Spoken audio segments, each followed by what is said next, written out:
എൻ്റെ പേര് എൽദോസ് എന്നാണ്. ആദ്യമേ തന്നെ കൃപാസന മാതാവിനും ഈശോയ്ക്കും കോടാനുകൂടി നന്ദി.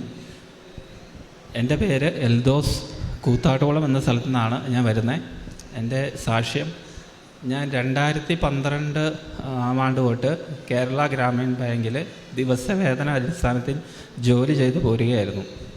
അങ്ങനെ 5 വർഷത്തോളം ജോലി ദിവസവേതനത്തിൽ ചെയ്തിട്ടും ബാങ്ക് മാനേജ്മെൻറ്റ് എന്നെ സ്ഥിരപ്പെടുത്താതെ യാതൊരു ആനുകൂല്യങ്ങളും തരാതെ ഇങ്ങനെ മുമ്പോട്ട് പോവുകയായിരുന്നു. അപ്പം വീട്ടിലെ സാഹചര്യങ്ങളെല്ലാം മോശമായി തുടങ്ങി.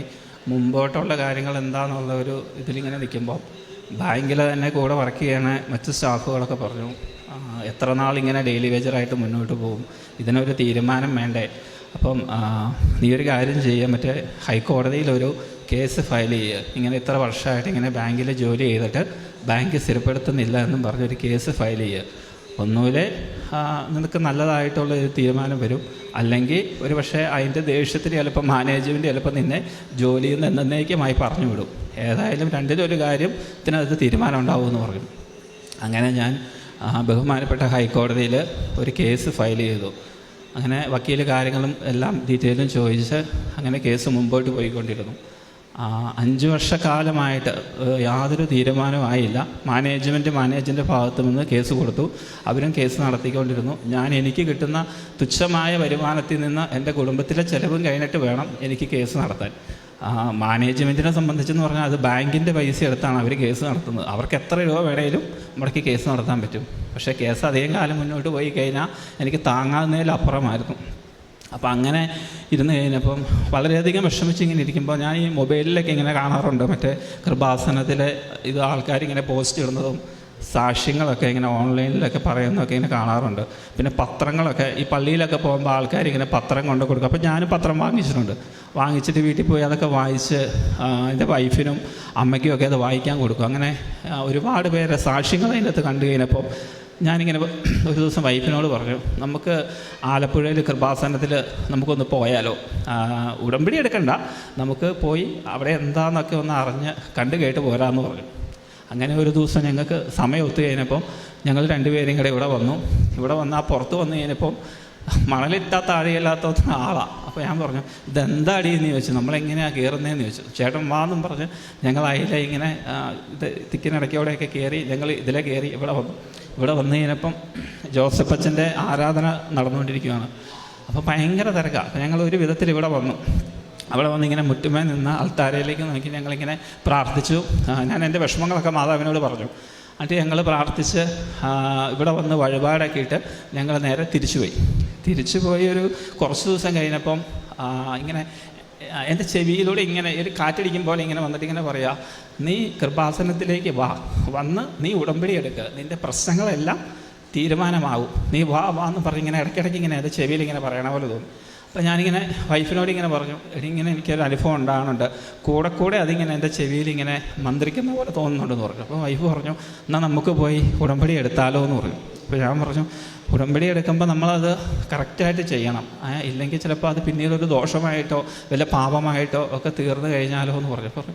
സാരമില്ല, നമുക്ക് എന്തായാലും ഉടമ്പടി എടുക്കാമെന്ന് പറഞ്ഞു ഞാനും വൈഫും കൂടെ 2023 ഒക്ടോബർ 23 ഇവിടെ വന്ന് ഉടമ്പടി എടുത്ത് ഇവിടുന്ന് വെഞ്ചിരിച്ച എണ്ണയും കാശുരൂപം തിരിയൊക്കെ മേടിച്ച് ഞങ്ങൾ വീട്ടിലോട്ട് പോയി. എല്ലാ ദിവസവും രാവിലെ 5:30 എഴുന്നേറ്റ് പ്രാർത്ഥന ചൊല്ലി തൈലമിട്ട് നെറ്റിയിൽ കുരിശിട്ട് പ്രാർത്ഥിച്ച് വൈകുന്നേരം കുടുംബ പ്രാർത്ഥനയ്ക്ക് ശേഷം ഞങ്ങൾ ഇത് പ്രാർത്ഥിച്ച് അങ്ങനെ മുമ്പോട്ട് പോയി. അതിനിടയ്ക്ക് എല്ലാം ഞങ്ങൾക്ക് പറ്റുന്ന പോലെ എല്ലാ മാസവും, ചില മാസങ്ങളിൽ 2 പ്രാവശ്യം വെച്ച് വരും, അല്ലെങ്കിൽ ഒരു മാസത്തിൽ ഒരു തവണ എന്തായാലും വരും. ഇവിടെ വന്ന് പത്രമൊക്കെ മേടിച്ച് വഴിപാടൊക്കെ ഇട്ട് മാതാവിനോട് പ്രാർത്ഥിച്ച് ഞങ്ങൾ പോയി. അങ്ങനെ 91 ദിവസം, ആദ്യത്തെ 91 ദിവസം അങ്ങനെ കടന്നുപോയി. അതിനിടയ്ക്ക് ഒരു സന്തോഷം ഇതെനിക്ക് വന്നതെന്ന് പറഞ്ഞു കഴിഞ്ഞാൽ, ഹൈക്കോടതിയുടെ സിംഗിൾ ബെഞ്ചിൽ നിന്ന് എൻ്റെ കേസിൻ്റെ ഇതിൽ അനുകൂലമായിട്ട് വിധി വന്നു. സിംഗിൾ ബെഞ്ച് അനുകൂലമായിട്ട് തോന്നി ഒരു വിധി അങ്ങനെ വന്നു. ആ വിധി ഇങ്ങനെ വന്ന മാനേജ്മെൻറ്റ് ആ വിധിയിൽ ചെയ്തതെന്നു വെച്ച് കഴിഞ്ഞാൽ അവർ നേരെ ഡിവിഷൻ ബെഞ്ചിൽ അപ്പീലിന് പോയി. സിംഗിൾ ബെഞ്ചിലെ കേസ് തന്നെ എങ്ങനെയാണ് നടത്തിയെന്ന് ചോദിച്ചാൽ അത് എനിക്ക് മാത്രമേ അറിയത്തുള്ളൂ. എന്ന് വെച്ചാൽ ഹൈക്കോടതിയിലൊക്കെ കേസ് നടത്തണമെങ്കിൽ എത്ര രൂപ വേണമെന്നൊക്കെ നമുക്ക് ഊഹിക്കാവുന്നുള്ളൂ. ഒരു ഡെയിലി വേജറായിട്ടുള്ള ഒരാൾക്ക് കിട്ടുന്ന ശമ്പളം അവൻ്റെ കുടുംബത്തിലെ ചിലവ് കഴിഞ്ഞിട്ട് അവനത് കോടതിയിലെ വക്കീലിനെ കൊടുക്കാനുള്ള കാശില്ല എന്നുള്ളത് നമുക്കെല്ലാവർക്കും അറിയാവുന്ന കാര്യമാണ്. അങ്ങനെ ഡിവിഷൻ ബെഞ്ച് സിംഗിൾ ബെഞ്ചിൽ നിന്ന് എനിക്ക് അനുകൂലമായിട്ട് വിധി വന്നപ്പം മാനേജ്മെൻറ്റ് ഡിവിഷൻ ബെഞ്ചിൽ അപ്പീലിന് പോയി. ഞാനും എനിക്ക് പറ്റുന്നത് പോലെ തന്നെ എൻ്റെ വക്കീൽ പറഞ്ഞു നമുക്ക് ഏതായാലും ഡിവിഷൻ ബെഞ്ചിലും കൂടെ നമുക്ക് നോക്കാം, അത് കഴിഞ്ഞ് നീ വിട്ടാരെ. അതിന് വെച്ചാൽ അത് കഴിഞ്ഞാൽ പിന്നെ അടുത്ത സുപ്രീം കോടതിയാണ്, അത് നിനക്ക് ചിന്തിക്കാൻ പോലും പറ്റാത്ത സംഗതിയാണ്, അത് നീ വിട്ടാരെന്ന് പറഞ്ഞു. അങ്ങനെ ഞങ്ങൾ അതിൻ്റെ പിറ്റേ മാസം ഞങ്ങൾ ഇവിടെ വന്നു കഴിഞ്ഞപ്പോൾ മാതാവിനോട് ഇങ്ങനെ പ്രാർത്ഥിച്ചു, മാതാവേ സിംഗിൾ ബെഞ്ചിൽ നിന്ന് വിധി വന്നിട്ടും മാനേജ്മെൻറ്റ് ഡിവിഷൻ ബെഞ്ചിൽ പോയല്ലോ, എൻ്റെ ഭാഗത്ത് ആരും ഇല്ലല്ലോ, എന്നെ സഹായിക്കാനും കാശ് മുടക്കാനും ഒന്നുമില്ല, മാതാവ് മാത്രമേ ഉള്ളൂ. അപ്പോൾ മാതാവ് തന്നെ ഇതിനകത്തൊരു തീരുമാനം ഉണ്ടാക്കി തന്നെ എന്ന് പറഞ്ഞു. അങ്ങനെ അത് കഴിഞ്ഞ ഒരു കുറച്ച് ദിവസം കഴിഞ്ഞ് കഴിഞ്ഞപ്പം ഞങ്ങൾ ഉടമ്പടി പുതുക്കിയില്ലായിരുന്നു. അപ്പോൾ ഞങ്ങൾ ഇവിടെ വന്നിട്ട് ഉടമ്പടി പുതുക്കി കഴിഞ്ഞപ്പം ഞാനിവിടെ ഇങ്ങനെ ഈ സാക്ഷ്യം പറയുമ്പോൾ ഇങ്ങനെ കേട്ടിട്ടുണ്ട് ഡേറ്റ് ഇട്ട് പ്രാർത്ഥിക്കുന്നത്. അതായത് നമ്മൾ ഉടമ്പടി എടുത്തു കഴിഞ്ഞാൽ ആദ്യത്തെ 42 ദിവസമോ അങ്ങനെ എന്തോ ആകുമ്പം ഒരു നമ്മുടെ നിയോഗത്തിൽ ഒരു കാര്യം നടക്കുമെന്ന് ഇങ്ങനെ പറയുന്നത് ഞാൻ കേട്ടതിൻ്റെ ആണോ ഇല്ല കേട്ടത് തന്നെയാണ്. അങ്ങനെ ഒരു സംഭവമുണ്ട്. അപ്പോൾ ഞാനിങ്ങനെ വൈഫിനോട് പറഞ്ഞു നമുക്ക് ഉടമ്പടി പുതുക്കി കഴിയുമ്പോൾ നമുക്ക് ഡേറ്റ് ഇട്ട് പ്രാർത്ഥിക്കാം. അങ്ങനെ ഞങ്ങളിവിടെ വന്നിട്ട്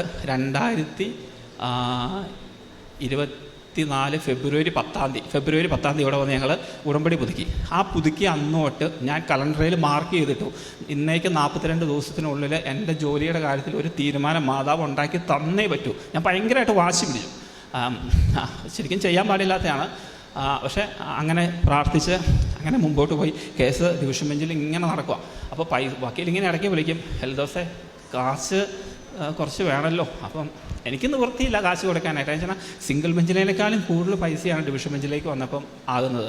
അപ്പോൾ അങ്ങനെ അപ്പം ഞാൻ എല്ലാ ദിവസവും രാവിലെ വീട്ടിൽ നിന്ന് ഇറങ്ങുമ്പം മാതാവിൻ്റെ തൈലം എടുത്ത് നെറ്റിയെ കുരിശ് വരച്ച് വെഞ്ചരിച്ച് ഉപ്പ് എടുത്തിട്ട് സ്വർഗസ്നായ പിതാവ് നന്മ നിറഞ്ഞ മറിയം ചൊല്ലിയിട്ട് ആരും ചവിട്ടാത്ത ചെടിയുടെയൊക്കെ അടിയിൽ കൊണ്ട്, അപ്പോൾ ആരും ചവിട്ടിയല്ലോ, നല്ല റോസാ ചെടിയുടെയൊക്കെ അടിയിൽ കൊണ്ട് ഇങ്ങനെ മണ്ണ് മാറ്റിയിട്ട് ഇടും, അപ്പോൾ ആരും ചവിട്ടില്ല, എന്നിട്ട് പോവും. അപ്പം വൈകുന്നേരം ആകുമ്പോഴത്തേക്കും എങ്ങനെയാണെന്ന് അറിയത്തില്ല, എനിക്ക് എൻ്റെ കയ്യിൽ പൈസ ഉണ്ടാവും. ആരെങ്കിലുമൊക്കെ എന്നാണ്ട് എങ്ങനെ നിങ്ങളുടെ കേസും കാര്യങ്ങളൊക്കെ. അപ്പോൾ ഞാനിങ്ങനെ പറയുമ്പോൾ അവർ ചോദിക്കും നിൻ്റെ GPay നമ്പർ എത്രയാണെന്ന് നോക്കി. ഞാൻ പറയും എൻ്റെ നമ്പർ ഫോൺ നമ്പർ തന്നെയാണെന്ന് പറയും. വൈകുന്നേരം ആകുമ്പോഴത്തേക്ക് അതിനകത്തേക്ക് ആരെങ്കിലുമൊക്കെ ക്യാഷൊക്കെ ഇട്ട് തരും. അങ്ങനെ വക്കീലിന് കൊടുക്കാനുള്ള പൈസയൊക്കെ ഒരു വിധത്തിൽ അങ്ങനെ ഒപ്പിച്ച് കൊടുത്തുകൊണ്ടിരുന്നു. അങ്ങനെ ഞാൻ ഈ ഡേറ്റ് ഇട്ട് പ്രാർത്ഥിച്ച് അതിങ്ങനെ മുമ്പോട്ട് പോയിക്കൊണ്ടിരിക്കുമ്പോൾ 2024 മാർച്ച് 22-ാം തീയതിയാണ് ആ 42 ദിവസം ആകണത്. മാതാവിൻ്റെ ഏറ്റവും വലിയൊരു അനുഗ്രഹം എന്ന് പറഞ്ഞു കഴിഞ്ഞാൽ ആ 2024 മാർച്ച് 22-ാം തീയതിക്ക് 2 ദിവസം മുന്നേ, അതായത് 42 ദിവസത്തിന് 2 ദിവസം മുന്നേ 2024 മാർച്ച് 20-ാം തീയതി രാവിലെ ഇപ്പോൾ ഞാൻ പതിവ് പോലെ ബാങ്കിലേക്ക് ഇങ്ങനെ പോവാം. അപ്പോൾ ബാങ്കിൽ ചെന്നു കഴിഞ്ഞാൽ പിന്നെ ബംഗാളി പണിയാണ്, ഡെയിലി വേജറാണെങ്കിലും പണിക്ക് ഒരു കുറവുമില്ല, ശമ്പളം ആനുകൂല്യമൊന്നും ഇല്ലെങ്കിലും പണിക്ക് ഒരു കുറവുമില്ല, ഓടി നടന്ന് പണിയെടുത്തോളും. നല്ല തിരക്കാണ് രാവിലെ. ഒരു 10 ആയി കഴിഞ്ഞപ്പം രാമപുരം ബ്രാഞ്ചിലെ ഒരു സ്റ്റാഫ് എന്നെ ഇങ്ങനെ വിളിച്ചിട്ട് പറഞ്ഞു, എൽദോസെ ഇന്നലെ ഹെഡ് ഓഫീസിലെ ഡയറക്ട് ബോർഡ് മീറ്റിംഗ് ഉണ്ടായിരുന്നു, നിങ്ങളുടെ കേസിൻ്റെ കാര്യം എന്തോ അവിടെ ചർച്ച ചെയ്തിട്ടുണ്ട്, എൽദോസിൻ്റെ കേസിൻ്റെ കാര്യം ചർച്ച ചെയ്തിട്ടുണ്ട്, അറിയാവുന്ന ആരെങ്കിലും വിളിച്ച് എന്താ തീരുമാനം എടുത്തതെന്നുള്ളതൊന്ന് അന്വേഷിക്കാൻ പറഞ്ഞു. അപ്പം ഹൈക്കോടതി ഡിവിഷൻ ബെഞ്ചിൽ നിന്ന് ഒരു അതിൻ്റെ ഞാൻ പറയാൻ വിട്ടുപോയത്, അതായത് 2 ദിവസം മുന്നേ ഹൈക്കോടതി ഡിവിഷൻ ബെഞ്ചിൽ നിന്ന് എനിക്ക് അനുകൂലമായിട്ട് വിധി വന്നല്ലോ. അപ്പോൾ അവരത് സുപ്രീം കോടതി പോകണോ വേണ്ടയോ എന്നുള്ള ഒരു ഇതാണ് അതിനകത്ത് തീരുമാനം എടുത്തത്. അപ്പോൾ എന്നോടിങ്ങനെ ഈ പറഞ്ഞ ആൾ പറഞ്ഞു സുപ്രീം കോടതിയിലേക്ക് മാനേജ്മെൻറ്റ് പോകുമെന്നാണ് ഇങ്ങനെ ഒരു ശ്രുതി കേട്ടെ, പരിചയമുള്ള ആരെങ്കിലും ഉണ്ടെങ്കിൽ ഒന്ന് അന്വേഷിച്ചോളാൻ പറഞ്ഞു. അപ്പം എനിക്ക് പരിചയമുള്ള ആൾക്കാരെ വിളിച്ചു ചോദിച്ചപ്പോൾ അവർ പറഞ്ഞത്, എൽദോസെ ഇന്നലെ ഡയറക്ട് ബോർഡ് മീറ്റിംഗ് ഉണ്ടായിരുന്നു, അതിനകത്ത് എൽദോസിൻ്റെ കേസ് എന്താ സംസാരിച്ചെന്ന് അറിയില്ല, ചർച്ച ചെയ്തായിരുന്നു, കൂടുതലൊന്നും അറിയത്തില്ല, അത് അവർക്ക് അറിയത്തുള്ളൂ എന്ന് പറഞ്ഞു. അങ്ങനെ ഒരു ഉച്ചയായി എനിക്ക് ചോറൊന്നും കഴിക്കാൻ തോന്നിയില്ല. എന്ന് എന്തായിരിക്കും ഇന്നലെ ഡയറക്ട് ബോർഡിൽ സംഭവിച്ചത്, അപ്പോൾ എനിക്ക് അതിനെക്കുറിച്ചൊരു വ്യക്തതയില്ലല്ലോ. അപ്പോൾ ഞാൻ ഉച്ചയ്ക്ക് ചോറ് കഴിച്ചില്ല, കൊണ്ടുപോയ ചോറ് എൻ്റെ ബാഗിനകത്ത് തന്നെ ഇരിക്കുക. അപ്പം അവരെന്നോട് ചോദിച്ചു ഊണ് കഴിക്കാൻ വേണ്ടിയിട്ട് ചോദിച്ചു. ഞാൻ പറഞ്ഞു എനിക്ക് നല്ല ഇതില്ല, ചെറിയ തലവേദനയുണ്ട്, ഞാൻ പിന്നെ കഴിച്ചത് ഒരു 3:30-4 മണിയൊക്കെ ആകുമ്പോൾ ട്രാൻസാക്ഷൻ്റെ സമയം കഴിയുമ്പോൾ ഞാൻ കഴിച്ചോളാം എന്ന് പറഞ്ഞു.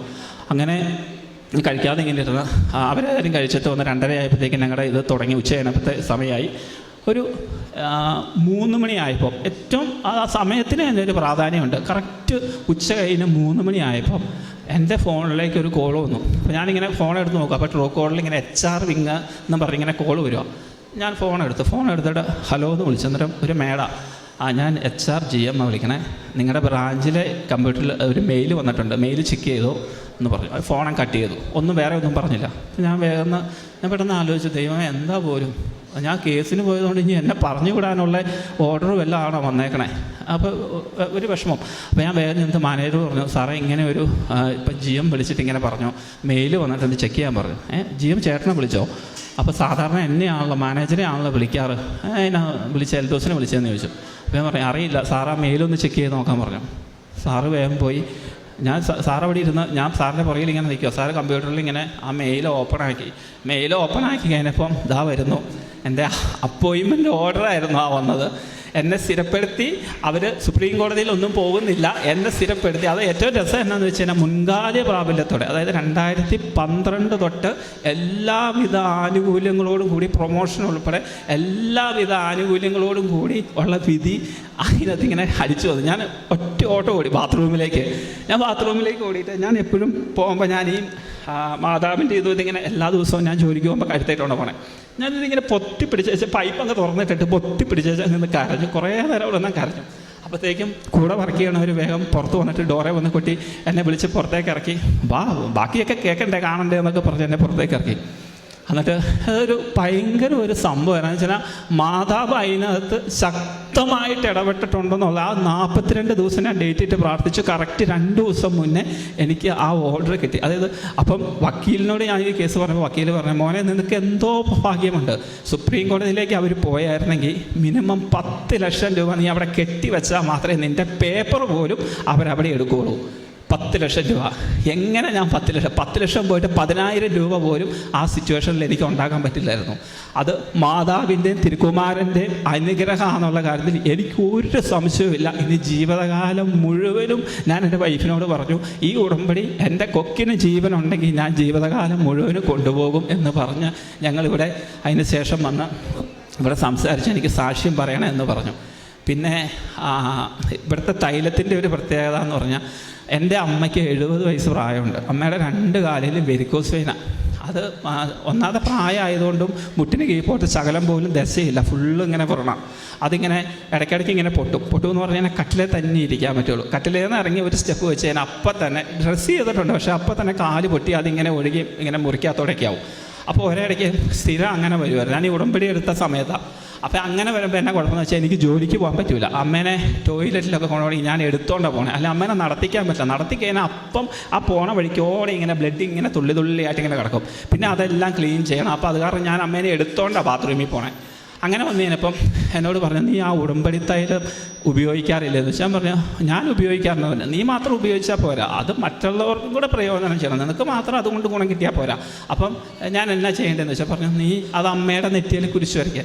എന്നിട്ട് ഉപ്പില്ലേ, ആ ഉപ്പ് ചൂടുവെള്ളം തിളപ്പിച്ചിട്ട് അതിനകത്ത് ഉപ്പിട്ടിട്ട് അമ്മയുടെ ആ കാലും മുറിവും ഒക്കെ ക്ലീൻ ചെയ്യണ കൂടുതൽ അതും കൂടെ ചെയ്യുക. അങ്ങനെ ഒന്ന് ചെയ്ത് വയ്ക്കുകയെന്ന് പറഞ്ഞു. പക്ഷേ ഏറ്റവും വലിയ സന്തോഷം എന്ന് വെച്ചാൽ അങ്ങനെ ചെയ്തതിന് ശേഷം എൻ്റെ അമ്മയുടെ കാല് പൊട്ടിയിട്ടില്ല.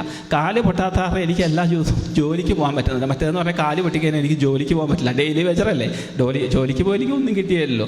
അമ്മേനെ നോക്കി വീട്ടിൽ ഇരുന്നതിനാൽ ഞങ്ങളുടെ കുടുംബത്തിലെ കാര്യങ്ങൾ നടക്കില്ല. വൈഫും 2 മക്കളും ഒക്കെ ഉണ്ട്, അവർക്ക് ആഹാരം കഴിക്കണ്ടേ. അപ്പോൾ അങ്ങനെ ആ ഒരു ഇത് മാതാവ് എനിക്ക് മാറ്റി തന്നു. പിന്നെ ഞാൻ ചെയ്ത പ്രേക്ഷിത പ്രവർത്തനം എന്ന് പറഞ്ഞു കഴിഞ്ഞാൽ ഇതുപോലെ എല്ലാ മാസവും ഇവിടെ വരും. പറ്റുമെങ്കിൽ പറ്റണ പോലെ ചിലപ്പോൾ ചില മാസം 2 പ്രാവശ്യമൊക്കെ വെച്ച് വരും. എൻ്റെ കയ്യിലുള്ള ക്യാഷിൻ്റെ അനുസരിച്ച് ഇവിടുന്ന് പത്രം മേടിക്കും. ഞങ്ങളിവിടെ യൂദാസ് ലീഗയുടെ ഒരു വിളക്ക് പുള്ളിയുണ്ട്, വിളക്ക് 1001 എണ്ണത്തിൽ കത്തിക്കണേ. അവിടെ എല്ലാ മതത്തിൽപ്പെട്ട ആൾക്കാരും വന്നാ. അപ്പോൾ നൊവേന കഴിഞ്ഞാൽ അവർ ഇറങ്ങി വരുമ്പം അവർക്ക് പത്രം കൊടുക്കും. പിന്നെ കല്യാണങ്ങൾ നടക്കണ ഓഡിറ്റോറിയത്തിൽ പോയിട്ട് ഓഡിറ്റോറിയത്തിൽ നിന്ന് കല്യാണം കഴിഞ്ഞ് ഇറങ്ങി പിന്നെ വണ്ടിയിലേക്കൊക്കെ കയറാൻ തന്നെ ആൾക്കാർക്ക് പത്രം കൊടുക്കും. പിന്നെ ഓട്ടോ സ്റ്റാൻഡിൽ ഓട്ടോ ഓടിക്കുന്ന ചേട്ടന്മാർക്ക് കൊടുക്കും. അപ്പോൾ ഇത് കൊടുക്കാനായിട്ട് ഇങ്ങനെ പോകുമ്പം നിങ്ങൾക്ക് ഇതുകൊണ്ട് എന്തെങ്കിലും ഗുണം കിട്ടിയിട്ടുണ്ടോ എന്നൊക്കെ ഒത്തിരി പേരോട് ചോദിച്ചിട്ടുണ്ട്. എനിക്കുണ്ടായ എല്ലാ കാര്യങ്ങളും ഈ പത്രങ്ങൾ വായിച്ചുള്ള സാക്ഷ്യമെല്ലാം അവരോട് പറയാറില്ല. ചില ആൾക്കാർ നമ്മൾ പറയാതെ തന്നെ ഇങ്ങോട്ട് ഇവിടുത്തെ കാര്യങ്ങൾ പറയും, അവർക്ക് ഉണ്ടായ അനുഭവങ്ങളൊക്കെ പറയും.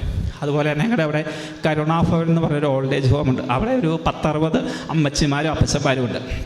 ഒരു ദിവസം ഞങ്ങൾ രാവിലെ അവിടെ പോയി അവരുടെ കൂടെ അവിടെ സമയം ചിലവഴിച്ച് ഉച്ചയായപ്പം അവർക്ക് എല്ലാവർക്കും കൂടെ കഴിക്കാനുള്ള ചോറും കറിയും ഞങ്ങൾ ഏർപ്പാടാക്കി അവർക്ക് വിളമ്പി കൊടുത്ത് അവരുടെ കൂടെ ഇരുന്ന് കഴിച്ച് അന്നൊരു ദിവസം അവരുടെ കൂടെ സ്പെൻഡ് ചെയ്തിട്ട് വൈകുന്നേരം ഞാനും പിള്ളേരും വൈഫും കൂടെ പോന്നു. ഇതൊക്കെയാണ് ഞാൻ ചെയ്ത പ്രേക്ഷിത പ്രവർത്തനം.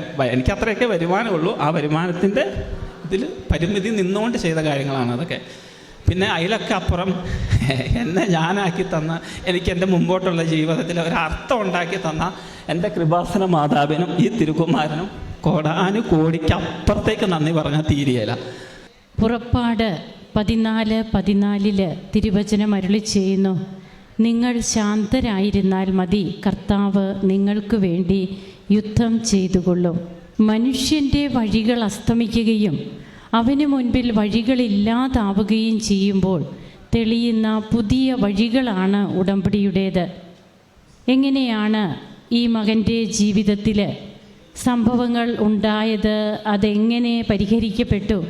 എത്ര വർഷങ്ങളിലെ കാര്യങ്ങളാണ് 40 ദിവസത്തിനുള്ളിൽ തീർന്നത്? നാം വ്യക്തമായിട്ട് കേട്ട് കഴിഞ്ഞതാണ്. 12 വർഷത്തെ കോടതി കേസുകൾ. അത് ഡേറ്റ് ഇട്ട് പ്രാർത്ഥിക്കുക എന്ന് പറഞ്ഞാൽ മനുഷ്യർ അവരുടെ വിഷമഘട്ടങ്ങളിൽ ദൈവവുമായിട്ട് അത്രയേറെ ഒരു ബന്ധത്തിലേക്ക് വന്നു കഴിയുമ്പോൾ പിന്നീട് ഡേറ്റ് ഇട്ട് പ്രാർത്ഥിക്കുമ്പോൾ കൃപാസനത്തിലെ പരിശുദ്ധ അമ്മ എന്തുകൊണ്ടാണ് ഡേറ്റ് ഇട്ട് പ്രാർത്ഥിക്കുമ്പോൾ അത് ആദരിക്കുന്നത്? അമ്മ സമയഘടികാരവുമായിട്ടാണ് കൃപാസനത്തിലേക്ക് വന്നത്. സ്വർഗത്തിൽ നിന്ന് അമ്മയുടെ ഭൂമിയിലേക്കുള്ള അമ്മയുടെ ആ ദർശനം ബഹുമാനപ്പെട്ട VP ജോസഫ് അച്ഛന് ലഭിക്കുന്നത് സമയഘടികാരവുമായിട്ടാണ്. സമയത്തിൻ്റെ മേൽ അമ്മയ്ക്ക് അധികാരമുണ്ട്. അതുതന്നെയാണ് കാനായിലെ കല്യാണ വിരുന്നിൽ നമുക്ക് കാണുവാൻ കഴിയുക. അങ്ങനെ ഈ മകൻ്റെ ജീവിതത്തിൽ നടന്ന തൻ്റെ എല്ലാ മുൻകാല പ്രാബല്യത്തോടു കൂടിയുള്ള എല്ലാ ആനുകൂല്യങ്ങളോടും കൂടിയുള്ള തൻ്റെ ജോലിയുടെ സ്ഥിരപ്പെടുത്തൽ, അതിന് ഉടമ്പടി എങ്ങനെയാണ് സഹായിച്ചത്?